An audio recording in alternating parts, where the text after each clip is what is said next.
Welcome to this video. It's Hannes Knechtges here, and I'm happy that you're here because I'm about to show you the next part of the solo that no one knows, of the song that everybody knows. I'm talking, of course, about the solo of Smoke on the Water by Deep Purple, and it's a classic, iconic song, and you should really check out this solo because it's so much fun to play, so many cool techniques going on there. I mean, this is a very old song, but it's such a classic, such an important song because it serves so many cool techniques we still use today. And I mean, listen to the solo, listen to the sound. It's just sheer beauty, and I love it from the bottom of my heart. Those kind of sounds are like, this is just my thing. In this video, I'm about to show you what I played in the intro already. If you want to check out the other parts of the solo, which I truly recommend, do that and find those in the video description. In the video description, you also find my free lessons, which you should check out if you're a beginner. There you'll find tons of cool information, and we do a lot of music in there, so check that out. Even if you have never played a guitar before, that's the shit for you. So thanks for listening to that, and now we're going to start the second part of the solo. It's actually bar 5 till 9, so check that out. I play for you the first part too, so you get the whole image where we are at. So.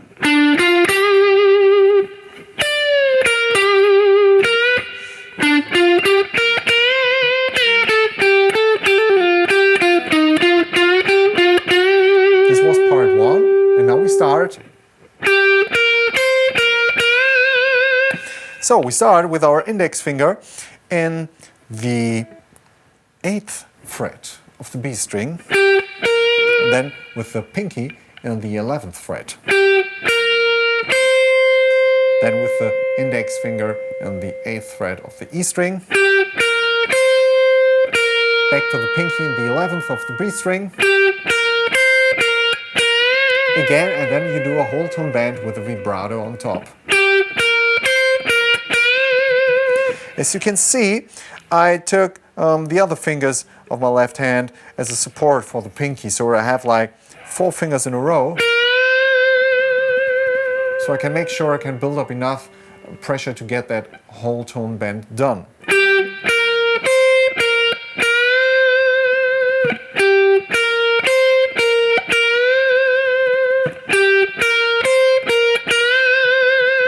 Might take a little while for you to get used to this kind of technique.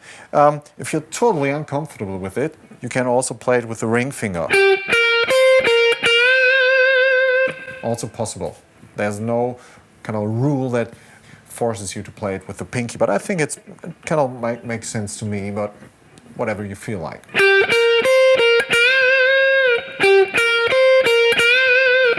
And then again, 8th fret E string. And again, 8th and 11th fret B string.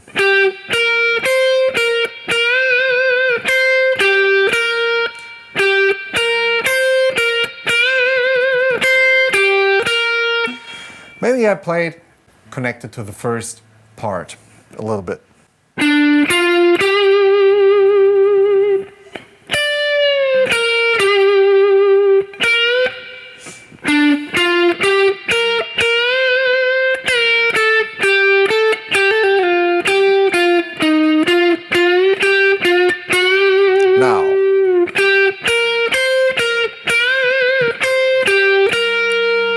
Now we have a pretty cool fast run.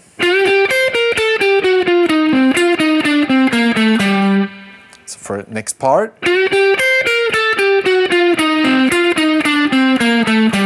It's the first time we actually use alternate picking, so it's kind of like a classic blues rock lick there. We have the ring finger in the 10th fret of the G string, and we do a whole tone bend. And then the index finger goes on the 8th fret of the B and E string.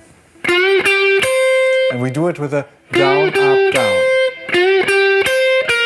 And then upstroke, and we play that on the 11th fret of the B string.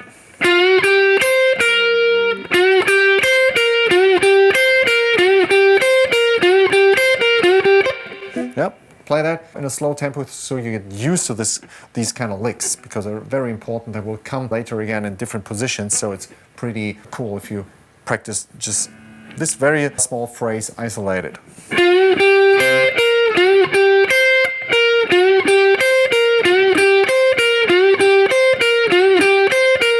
And then it goes on with.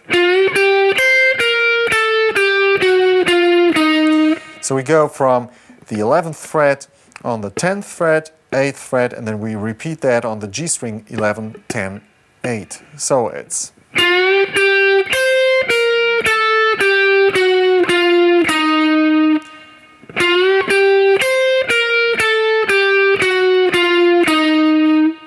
The whole part.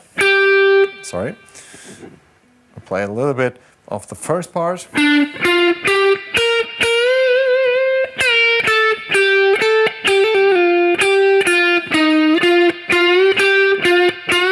Now it starts.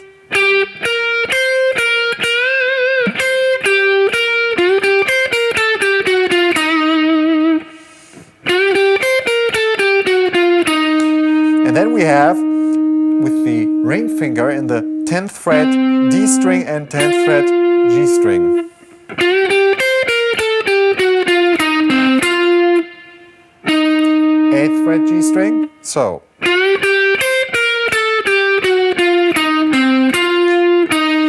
You see it like how I roll the ring finger from standing on the ground, so I can play between the D and the G string.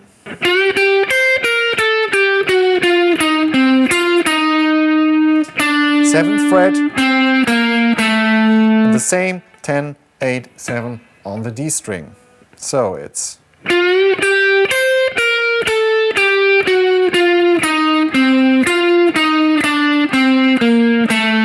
And it's all alternate picking. We start with the downstroke, then up, down, and so on.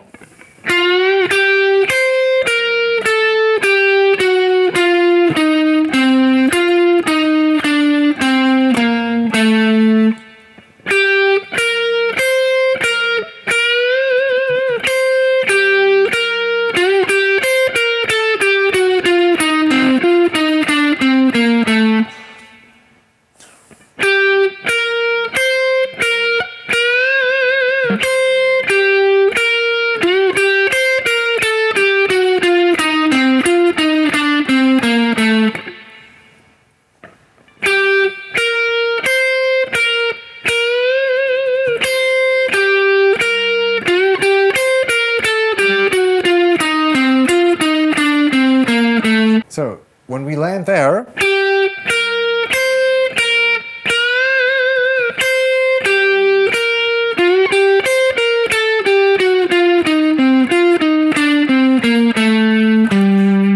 that's our goal. It's the 10th fret of the A string with the pinky, then middle finger, 8th fret D string, then 7, 10 on the D string.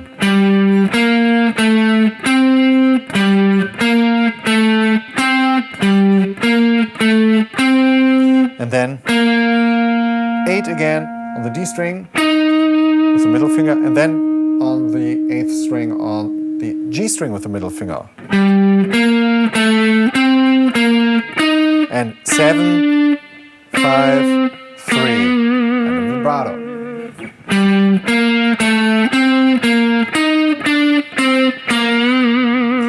And kind of like this staccato thing.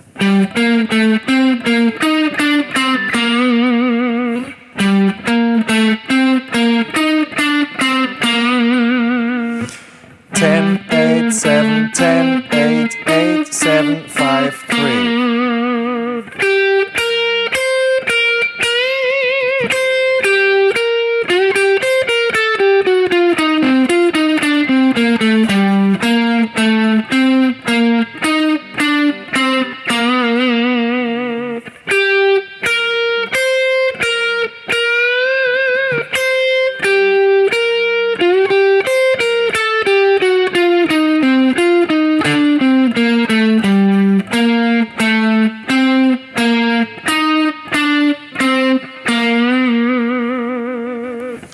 Make sure again here to mute what you don't need. I'm lying constantly with my hand or with my wrist here on the low strings, at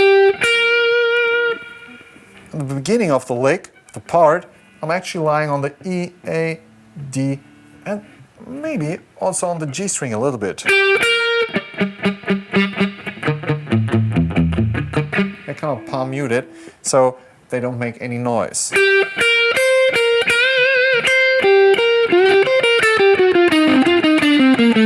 And I kind of move my whole arm when I go to the lower strings. So it's kind of like a movement like this to make sure everything is muted that I don't want to hear. So try to connect that with the two parts, and I play them for you now together, part 1 and 2.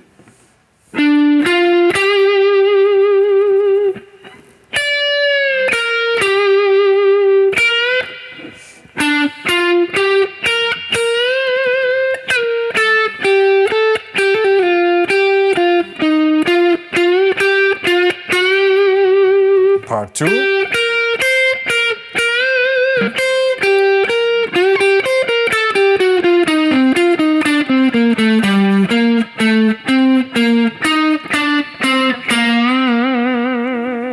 If you have fun with those kind of lessons, check out the other videos of this series. I put the link in the description to the playlist where you find all the other parts of the Smoke on the Water solo tutorial. The song that everybody knows, but no one knows the solo, but it's so much fun to play. I really recommend you to check all the parts out. And thanks for tuning in. I'm Hannes, and we see us in the next video. Take care. Bye.